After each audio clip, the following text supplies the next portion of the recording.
I'm going to show you how to use Luminar Neo on mobile. I'm using the Xiaomi Pad 7, so I'm using the Android version of Luminar Neo.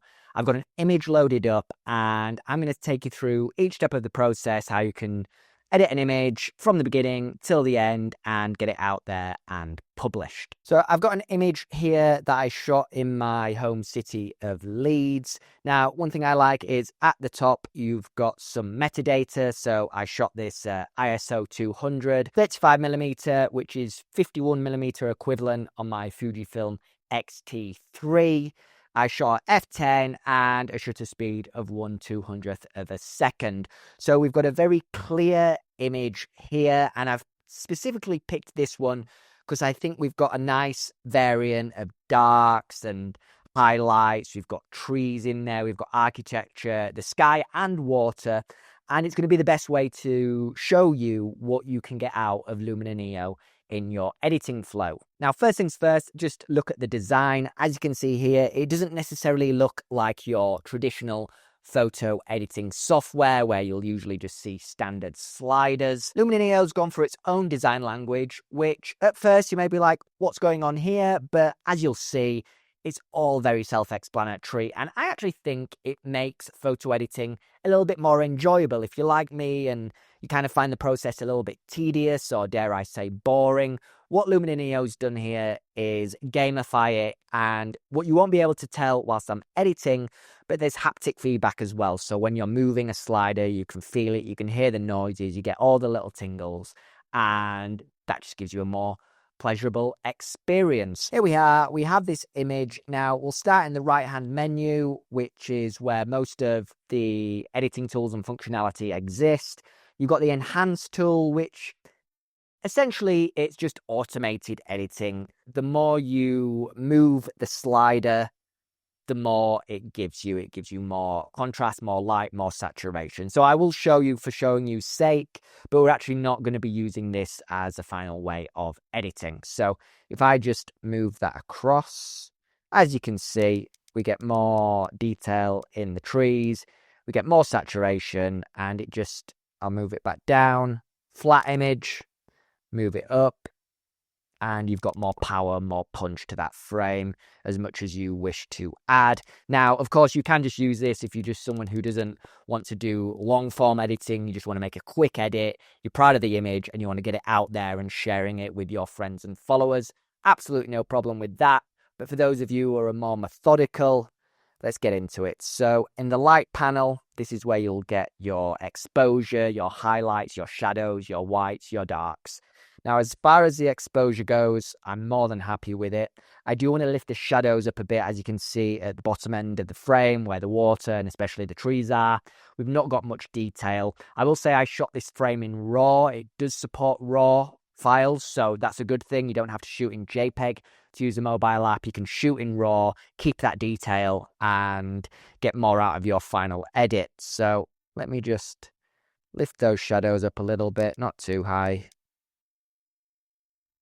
to here.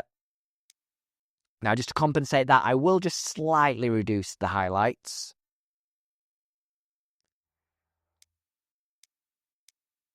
Now, I will say using this, Luminar Neo is very responsive when I'm touching it. It doesn't go, I can be a little bit heavy-handed, and it doesn't go too wayward through the most subtle of touch. Just, it kind of holds and follows your movement accurately, which is obviously important when you're editing a image. So we've brought the shadows up and we've dropped the highlights. Now we've got the contrast here. That's got this little squiggly line. You may or may not like that, but it makes absolute sense. So we can increase it. Now, if you look at the just above the image, what you can see is it tells you how much you're adding to your tools. So here with the contrast, we've added it up to 40 now. I'm actually someone who likes to go the other way. I don't always like to add contrast. I'm actually going to reduce this because we've got quite a difference in the highlights and the shadows. I'm just going to reduce the contrast subtly. So if we start at 0, around about a -6. Down in the color tab, very simple. It's your white balance and it's your tint. Now I want to add more warmth to this because we've got the blueness of the water, we've got the blueness of the skies, the reflection of the buildings. There's a lot of blue, which is nice, but I want more warmth to this image. So I'm just going to gently pump it up. There we go. Not too much. I never do anything too much. Very subtle in my edits. And I like that there. The tint's fine. Not going to touch that on this occasion. Now, the saturation, they've opted for this grid-like functionality rather than a standard slider. And it's actually saturation and vibrancy mixed into one. Personally, I want two separate sliders. It's just easier to manage. But once you figure it out, it all makes sense. If you go towards the left, like the upper left, you're going to go to black and white. I don't want that. I want more vibrancy and less saturation. So I'm just going to go towards the top center, and that's better. The reason I do that is vibrancy, it starts to pick out places that can do with a bit more color, whereas saturation is universal and it just pumps up the color on everything. I feel this can look a little bit fake. I don't like that personally in my images, so I'm happy with that. We've got a little bit more color. We've got a little bit more warmth. Now, structure is Luminar Neo's term for clarity, so adding more contrast to the midtone. So if I go towards the right, you get that more contrasty look. If I go more towards the left, you get that softer look. Now, I don't want softness in this frame, so I'm just going to go a little bit more towards the right. And you'll see also, we start to see more detail and color in the trees, which is really important. We've actually got a tool for that, so keep watching because I'm going to get into that very shortly. Now here we've got the relight tool, and the bottom one is what we're going to use because that lets you relight specific parts of the image. Now, particularly here, where you see the bridge, it's still a little bit dark there. So first I'll move the slider, and what that does, that makes the brightness near. But if I move it to the right, you can start to see it starts to lift up. But if I move this circle here, it changes the depth. And as you can see, the bridge is starting to get a little bit lighter. Just going to add a little bit more. There we go. So the bridge starts to play its part in the frame. And as I say, shooting in RAW, still got plenty of detail there. Vignette, we don't need that. You've got skin AI and body AI. We don't need that because we're not shooting a portrait. Now, the landscape tool, this can be useful in an image like this. And it's got 3 sliders, as you can see. The one on the right-hand side, that's a dehaze tool. The one at the top is your foliage, so that'll bring more detail and vibrancy and light to things like trees and leaves. And the one on the left is golden hour, so that's going to add a little bit more warmth as well. So we'll do the foliage one and see what impact it has on the trees. As you can see, just very subtly, they're coming more to life. Now, you can see it looks very fake if we go right up to 100. So I'm just going to bring that down to around about 50, halfway. The dehaze tool, now, as you can see, it says fog, so that's just, it's unhazing. I don't want that. I just want to add just a slight smidgen of dehaze. And the golden hour tool, it's going to make it look a little bit more like sunset. So the warmth in the images will get a little bit warmer. So if you remember at the beginning, I will show it up towards the end, but at the beginning we had this very flat image. Now we've got this very warm, very vibrant, high energy images, and I'm really liking that. The curve tool works like any other tool you can start to play with. The highlights, darks, midtones, and I'm actually going to bring some of the highlights down just to bring a little bit more detail into the buildings. And if I just bring some of those darks up again, we're getting a little bit more in the trees. Detail is your sharpening tool. Now, I don't like, so it says here, this is a bit over sharpened. Starts to make it look a little bit fake. So I'm just going to stick towards just out of the red. We've just got more details in the buildings, especially for the detail in the building in the background. Just adds more depth. Your monochrome tool is for black and white. So I will show you. But we don't want this to be a black and white image. And then you've got color filters. Now, these are being marketed as rolls of film, which are very fun. Gamifies it. You can see we've got quite a lot here. I'll just go through them quickly. Not all of them, because there are quite many.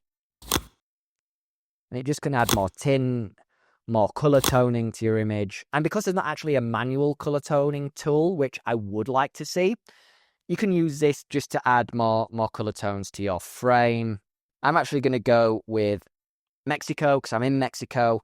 And yeah, so that's what you can do in the right hand panel in terms of making your standard adjustments. Now I'm going to go into the left hand panel. So you've got the cropping tool. I've cropped this in camera and I'm happy with it, so I'm not going to do that. You've got the removal tool. Now, just for the sake of the video, I will show you, I guess, the ideal thing to remove here, even though I like it in the image, is the boat. And all you do is you just put your finger over it. And now Luminar Neo has to do its magic. It might take a few seconds or so. And there you go. It's removed. I am actually going to return it because I like it. You've also got presets as well, if you prefer to do presets. And you've got quite a lot of presets to choose from. I'll just let them load up. It's up to you. You can start with a preset and then modify it, or you can just use a preset if you wish and get your image out there quicker if that's what you prefer. Now, the last one in the left-hand menu is a sky replacement tool. Now, I like the sky here, so there's really no need for me to replace the sky, but just for showing you's sake, you can change. You've got blue sky, stormy sky, lightning sky, sunrise sky. We've also got twilight, we've got sunset. Because we've kind of added a golden hour tone to this, let's just experiment with sunset. It may take a second or two to replace. So there, you've added a little bit more. I'll keep that there just so you can see it. But yeah, you've got all these sky replacements and it just gives you a little bit more creativity if you like to experiment with your creative tools. And that's Luminar Neo on tablet. I'm running this again on Android on the Xiaomi Pad 7. As you can see, it's really responsive. We weren't waiting for that long for adjustments to happen, and it's an enjoyable tool to use. I'll just do a quick before and after. You can do this by holding onto your image. It'll go back to the original, and as you can see, we've got this flat image. Not really anything's going on in terms of punch and power. And then we've edited it in Luminar Neo, and now we've got a really good, strong edit, I think. And of course, you may not like my editing style, but this is to show you exactly what you can do with Luminar Neo. And if you want to export it, you can export it directly to your photo gallery on your mobile. Of course, this works on smartphone and tablet. There's also an iOS app if you want to use it on iOS. Also, if you really like your edit, you can save it as a preset. So that's cool. That's good. And yeah, this is Luminar Neo. I'm going to export that to my photo gallery. And while that's exporting, that's Luminar Neo on tablet. I've also used it on my iPhone, which I like. I prefer more real estate in terms of the screen. I will also add, there's a desktop version, which I use on my MacBook. And that's a great tool. It's got more functionality. You get more control over your edits. And I recommend actually buying the bundle. You can get the mobile apps and the desktop apps plus Creative Library for around about $159. And you only pay once. You're not paying monthly subscription fees like you pay with Lightroom and Capture One and other photo editing software. You pay once, it's yours to use forever. You can edit your files, JPEG, RAW files, whatever you want to do, and you get a lot of creative control as well. So yeah, that's Luminar Neo on tablet. I hope you like this video. If you did, please hit a like. Also, do subscribe, and I'll see you in the next one. I'm Dan. This is Zen Frames. See ya.